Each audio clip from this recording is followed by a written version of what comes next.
For years, I was very insecure about my chest because I had man boobs. It was to the point where every 2-3 seconds I'll be pulling on my shirt, or if I would be talking to somebody, yeah, I'll try to maintain a conversation, but you could easily see me doing this, struggling it away, so therefore I would hide my man boobs. And bro, I hated that shit. I'm being honest with you, I hated that shit. And I would be coming into the gym, I would struggle with building my chest.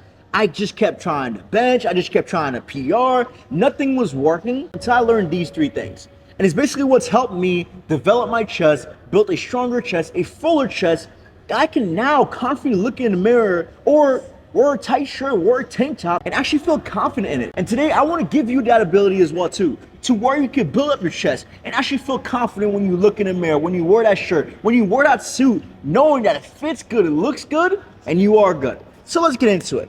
First thing when it comes to building your chest, and a lot of people may not agree, it's exercise selection. It's what are you specifically doing for your chest? And I'll be honest with you, less is better. Less is better. So many people are trying to do flat bench, incline, hex press, dumbbell press, not dumbbell press, but single end dumbbell press. Let's say plate press where the hands are in between here, or let's say easy bar press, cable flies, and they're not seeing any progress. You wanna know why? It's because they're doing too much.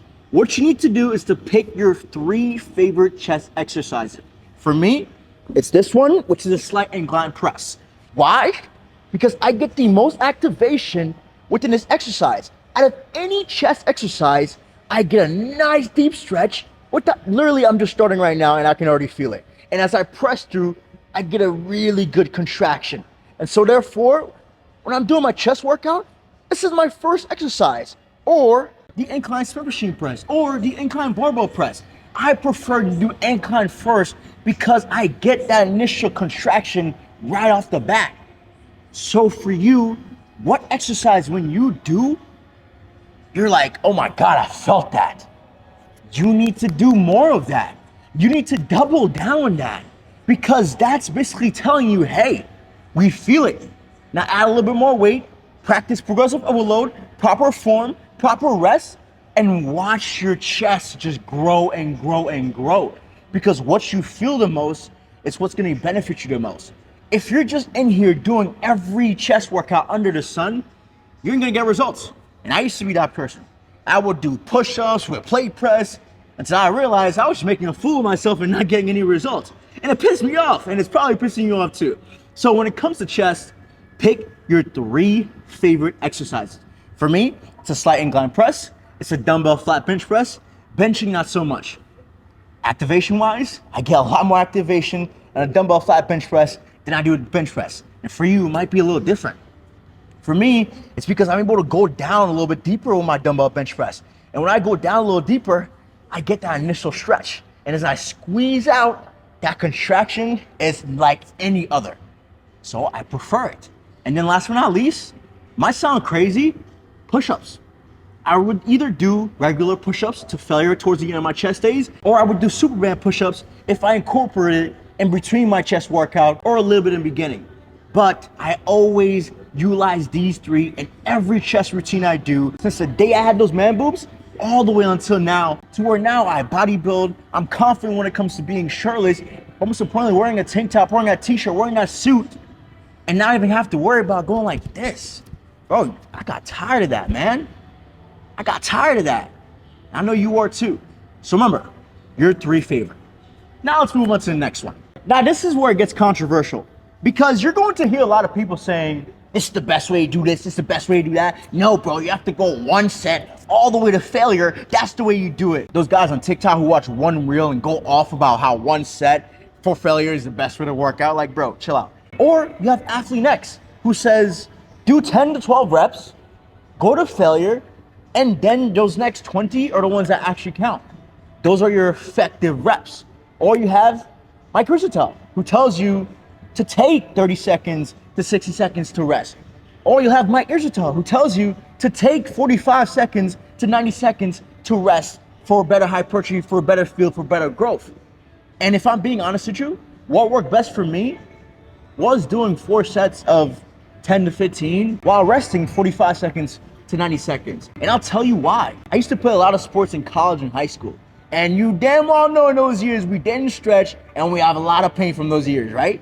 So you have to take that into consideration. Because for me, I had athlete's elbow. I have broken my wrist. So me doing just one set to absolute failure without a proper warm-up, it's kind of stupid because I've injured myself before in these areas that I'm working on.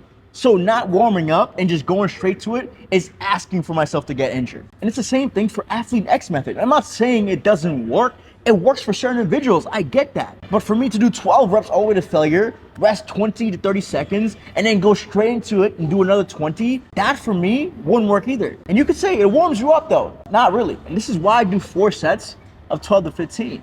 Because my first 2 sets are my warm-up sets. I start at 60, go to 75, and then my last 2, you'll catch me going from 75 to 90, and potentially going from 100 to 110, depending how I'm feeling for that day.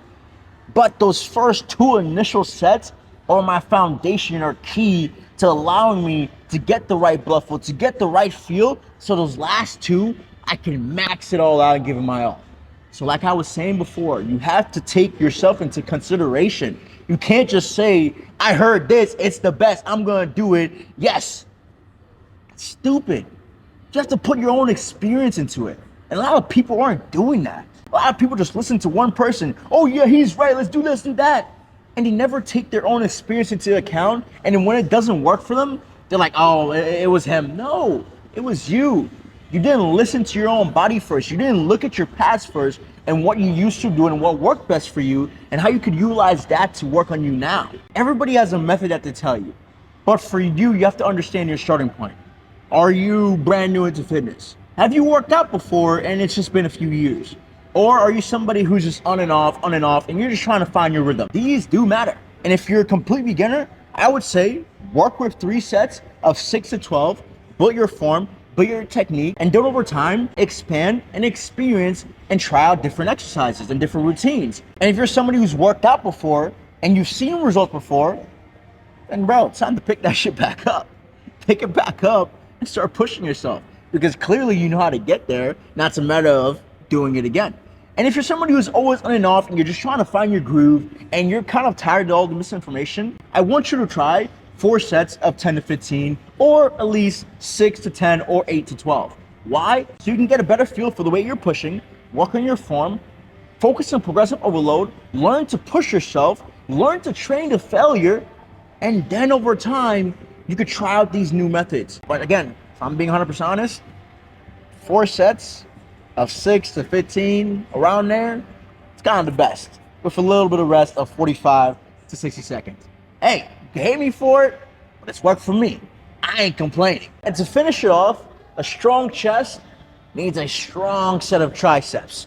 You cannot be coming to the gym expecting your chest to grow and not working your triceps. Yes, I know we hit them while we're doing chest. It's one of our stabilizers, just like our shoulders, just like our real delts, just like our back, just like our core. But you still need to work on that muscle group so this can get stronger as well too. You can't do one without the other. And if anybody tells you otherwise, I don't know what the fuck they're smoking. That ain't true. Because every time I've plateaued in my chest, I just go backwards. I focus on my triceps. I build up my real delts. I make my core a little stronger. I work on my back a little bit more. Because these muscle groups I utilize while I'm doing a dumbbell chest press, while I'm doing a Smith machine press, while I'm doing push-ups. So if they're stronger, this has the ability to get stronger. And one of the biggest things I think a lot of people miss on when it comes to building that fuller look are those accessory exercises. Everybody just comes in here, oh, let me just do arms, biceps, let me just do chest, let me do legs, and that's it. That's not how you get a good quality physique or a bigger and fuller chest. You need to work on the little things that are gonna help you be better at the bigger things, at the bigger loads. Pause. But you know what I mean. So when it comes to exercises like the tricep extension, great exercise to build up your tricep. Or single arm extension, another great exercise to build up your tricep.